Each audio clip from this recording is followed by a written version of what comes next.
மதியம் 3 மணி ஷிஃப்ட்டுங்க. 3 மணிக்கு வந்து இப்போ மணி பார்த்தீங்கன்னா 9:30 ஆக போகுது. ஸோ ஒரு ஆள் மட்டும் தான் இருக்கேன். எல்லா வேலையும் முடிச்சாச்சு. கிச்சனை க்ளீன் பண்ணியாச்சு. கிச்சன் யானம், அதுக்கப்புறம் வந்து சாப்பிட்டு வந்த பிளேட்ஸு, ஸ்பூனு, ஃபோர்க்கு எல்லாத்தையுமே கழுவியாச்சு. ஸோ நெக்ஸ்ட்டு வந்து துடைக்க வேண்டியதான். துடைச்சிட்டு பெருக்கிட்டு அதுக்கப்புறம் மாப் அடிச்சுட்டு அதுக்கப்புறம் வந்து எல்லாமே செக் பண்ணுவேன். கேஸ் ஆஃபில் இருக்கா, ஆயில் ஃப்ரையர் ஆஃபில் இருக்கான்னு சொல்லிட்டு எல்லாமே செக் பண்ணிட்டு க்ளோஸ் பண்ணிட்டு போக வேண்டியதான். ஸோ வாங்க, என்னென்ன சொல்றான் பாருங்க. கம்பி கட்டுற கதையெல்லாம் எடுத்து போடுறாங்க. ஒரு தீயில சொல்லெடுத்து ஒளி போடுற கையெழுத்து அன்னொருவன் வந்திருக்காடு. பல போர்பட இருக்கலாம், எதிர்பார்த்தது இவனைத்தான் ஒருவன் வந்திருக்காடு.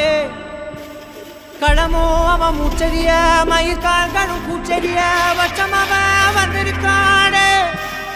அட நம்ம நினைச்சது நடந்துருமா, சிங்கம் மறுபடி திரும்புதம்மா, முன்ன ஒரு கதை இருந்ததம்மா.